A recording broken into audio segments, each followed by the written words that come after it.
বৃষ্টির দিনে বরের আবদারে খিচুড়ি বানিয়ে তাকে খাওয়ালাম, আর আজকে বৃষ্টিতেও ভিজলাম। গত কয়েকদিন হলো আমাদের এলাকাতে একদম টানা বৃষ্টি হচ্ছে, সারা রাত বৃষ্টির পর সকালেও ওয়েদার এমন। তো আজকে সকাল সকাল উঠে প্রথমে চলে আসলাম রান্নাঘরে নিজের জন্য একটু চা বানাতে। বৃষ্টির দিন বাহিরেও কোথাও আজকে ঘুরতে যেতে পারবো না, সারাদিন বাসাতেই বসে কাটাতে হবে। আর সকালবেলা আমাকে রান্নাঘরে দেখে আমার বরের আবদার সকালবেলা সে খিচুড়ি খাবে আমার হাতে। তো আমিও বললাম ওকে ফাইন, বানিয়ে দিব, বাট একটু পর, আগে আমার চা খাওয়াটা শেষ হোক। সত্যি বলতে এই বৃষ্টির ওয়েদারটা কিন্তু আমার দারুণ লাগে। বাহিরে এখন পর্যন্ত টিপ টিপ করে বৃষ্টি পড়তেছে, আমি জানলার ধারে বসে বসে বৃষ্টি দেখতেছি আর গরম গরম চা খাচ্ছি। বৃষ্টি দেখে আমি আর কোনোভাবেই ঘরে থাকতে পারতেছি না, আমি ছাদে যাব।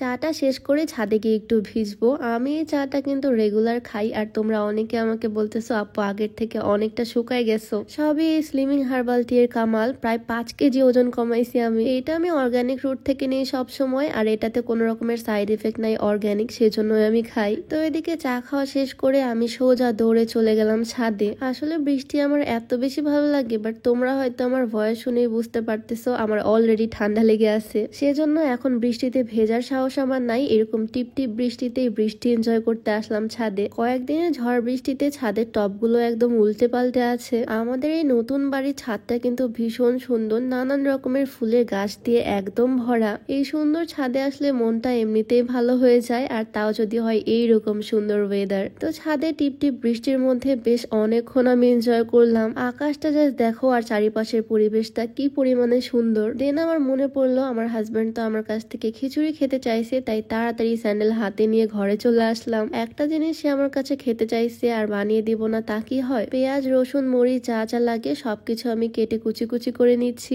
আসলে বৃষ্টির দিনে গরম গরম খিচুড়ি কিন্তু বেশ ভালো জমে। আর খিচুড়ির সাথে আজকে আমি করব বেগুন ভাজা। খিচুড়ির সাথে বেগুন ভাজা জিনিসটা খুবই ভালো যায়। আমার বর তো আমার কাছে খিচুড়ি খেতে চাইছে, বেগুন ভাজার কথা বলেনি। এইটা আমি ওকে ভালোবেসে বানিয়ে দিচ্ছি, পেলে তো আরো বেশি খুশি হয়ে যাবে। যাই হোক, বেগুনগুলোকে পিস পিস করে কেটে এর মধ্যে লবণ হলুদ মরিচের গুঁড়া এই 3টা জিনিস দিয়ে দিলাম, ভালো করে মাখিয়ে রেখে দিব। সুন্দর করে এপিট ওপিট মাখিয়ে দেন এক সাইডে আমি রেখে দিলাম এটা। আর খিচুড়ির জন্য আমি একটু চাল নিলাম, কিছুটা পরিমাণে ডাল নিয়ে নিলাম। চাল ডাল একসাথে করে এখন ধুয়ে নিচ্ছি। খিচুড়ি জিনিসটা বানানো যেমন সহজ, খেতেও কিন্তু ভীষণ মজা। কোনো তরকারি ছাড়াই অনায়াসে খেয়ে ফেলা যায়, আর সাথে যদি ডিম ভাজা বেগুন ভাজা থাকে তাহলে তো কোনো কথাই নাই। আর আজকে আমি খিচুড়িটা রান্না করব প্রেসার কুকারে। প্রেসার কুকারে খিচুড়ি অনেক ফাস্ট হয়ে যায়, খুবই তাড়াতাড়ি হয়, আর একদম নরম নরম হয়, খুবই মজা লাগে খেতে। প্রেসার কুকারে তেল দিয়ে দিলাম, তার মধ্যে কেটে রাখা পেঁয়াজ রসুন মরিচ সবকিছু দিয়ে একটু ভেজে তার মধ্যে গরম মশলা তেজপাতা দিলাম, অল্প একটু দিয়ে দিলাম গোটা জিরা।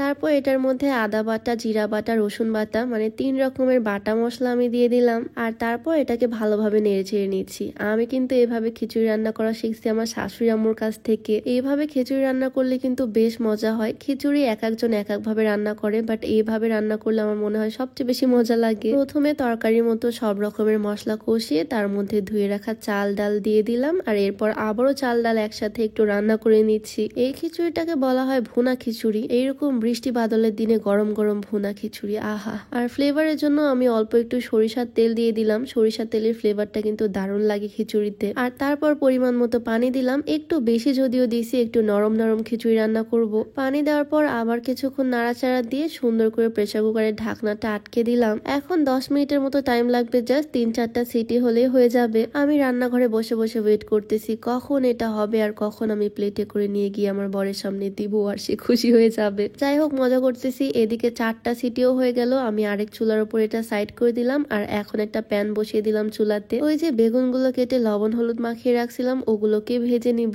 বেশি করে তেল দিয়ে দিলাম। বেগুন ভাজাতে তেল বেশি দিলে মজা আরো বেশি হয়, বেগুনগুলো একদম সফট সফট তেল তুলতুলে হয়ে থাকে। আমি একটু সময় নিয়ে সুন্দর করে উল্টে পাল্টে বেগুনগুলো ভেজে নিচ্ছি, আর এর মধ্যেই আবার কারেন্ট চলে গেল। কি আর বলবো, বৃষ্টির দিনে একই ঝামেলা, বারবার শুধু কারেন্ট চলে যায়। এই গরমের দিনে আর বৃষ্টির দিনে কারেন্ট মনে হয় একটু বেশি জ্বালায়। যাই হোক, এদিকে আমাদের বেগুন ভাজি একদম ডান, আর খিচুড়ি যেটা ছিল খিচুড়ি একদম আমাদের হয়ে গেছে। সব খাবার দাবার রান্না করা আমার শেষ। স্মেলটাই তো দারুণ লাগতেছে, মনে হচ্ছে ভীষণ মজা হবে এটা। আচ্ছা, আমার রান্না করা দেখে এখন কার কার খিচুড়ি খেতে ইচ্ছা করতেছে বলো তো? একদম গরম গরম ধোয়া ওঠা খিচুড়ি, তাও আবার এরকম বৃষ্টির ঠান্ডা ঠান্ডা একটা পরিবেশে। প্লেট ভর্তি খিচুড়ি দিলাম, 2 পিস বেগুন ভাজি, এটার সাথে একটু শশা কেটে নিছি, আর 1 স্লাইস লেবু। এই তো আমার প্ল্যাটারটা একদম রেডি। এখন এটা নিয়ে গিয়ে দিব তার কাছে। বৃষ্টির দিনে সে একদম বালিশ কোল বালিশ নিয়ে ফোন টিপতেছে। আর সে টেস্ট কি করবে দেখেই তো খুশি হয়ে গেছে, তার বউ তার জন্য খিচুড়ি করে নিয়ে আসছে। আর খাওয়ার পরও ও বলতেছে এটা নাকি ভীষণ মজা হয়েছে। আসলে আমি যেটাই রান্না করি সেটাই ওর কাছে অনেক ভাল লাগে। আর এই তো এদিকে আমার প্লেট বৃষ্টির মধ্যে আমিও একটু খিচুড়ি খাবো। তো যাই হোক, আমরা এখন বসে বসে খিচুড়ি খাই।